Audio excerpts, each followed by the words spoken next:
Give yourself to the dark side.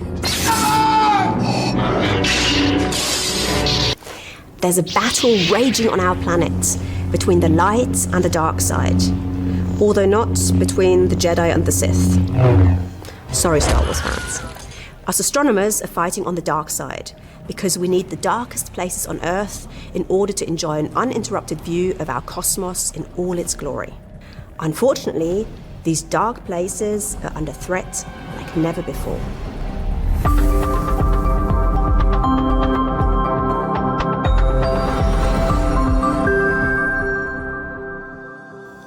Welcome to Chasing Starlight. I'm Susanna Randall, an astronomer at the European Southern Observatory ESO, and normally I love light. But today I'm inviting you to escape the brightness and come with me to the dark side. Believe me, if you've never been to the dark side, you don't know what you're missing. Unfortunately, it's becoming harder and harder to leave the bright side behind, even at night. Because, like all types of pollution that are affecting our natural environment, light pollution seems to be everywhere these days. Light pollution happens when artificial lights alter the natural outdoor lighting, and it's of course particularly prevalent in cities and industrial areas. Unnecessary light pollution can be caused by things such as billboards, excessive security lighting, or badly designed street lamps. Not only are these a waste of energy and money, but they also affect our health and wildlife. But for me as an astronomer, there is another more pressing issue, because light pollution affects how well we can observe the night sky. Take for instance the center of Munich, Germany, which is where I live.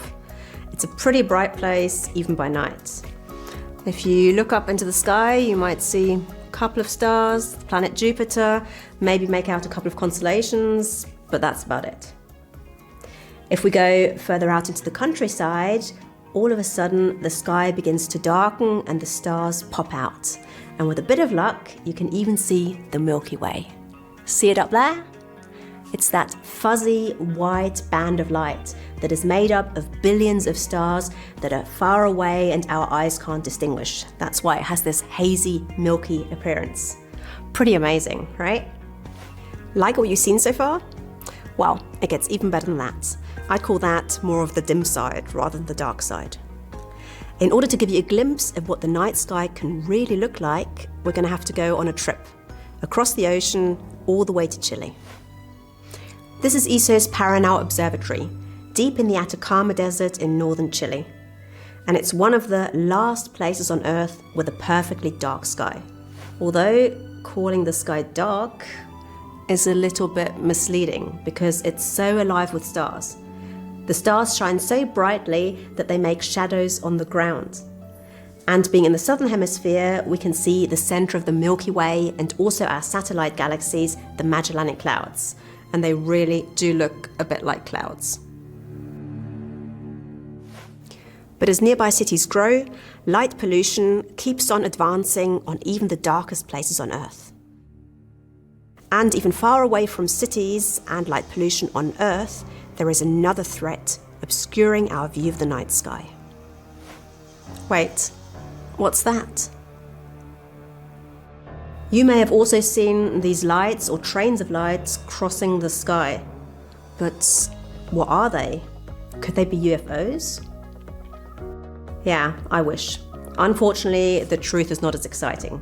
These are satellite constellations launched by companies such as SpaceX's Starlink. Several companies have launched or are launching satellites or constellations of satellites into low Earth orbit. The aim is to provide services such as fast internet to remote areas of the world. That's great for these areas of the world, but for astronomy, it poses a problem. The thing is that although satellites don't shine themselves, they do reflect light, similar to the way the moon does.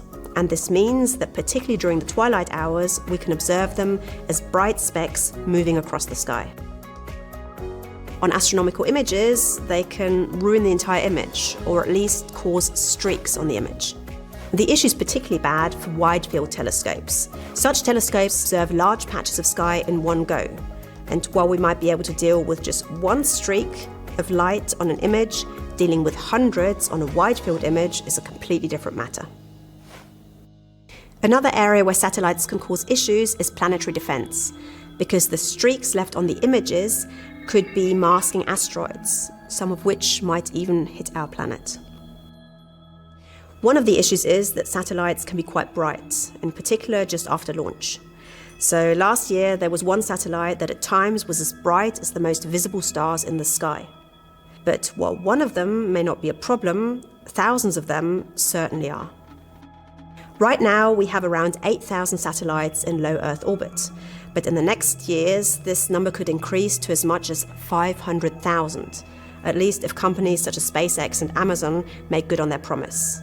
Now that would really put the dark side under attack. By this point, I've hopefully convinced you to come over to the dark side. But it may feel like we're fighting a losing battle, because cities are just going to continue to grow and the number of satellites up there is not going to get any less, right? Of course, these things are all part of humanity's technological progress. But can't we progress without ruining our view of the night sky? Well, there are campaigns to preserve our view of the universe, and ESO is actively involved in some of them. In Chile, ESO funds initiatives to raise awareness of light pollution and to find solutions, such as changing street lamps, for example. Concerning the satellite issue, ESO has petitioned the UN to protect the dark skies and make satellites fainter. And these efforts have started paying off. Many companies have changed their satellites, painting them darker so that they become less reflective and fainter. Of course, this doesn't solve all of the problems, but at least it's a step in the right direction. I don't know about you, but I will keep on taking every opportunity I can to go out and marvel at the dark night sky.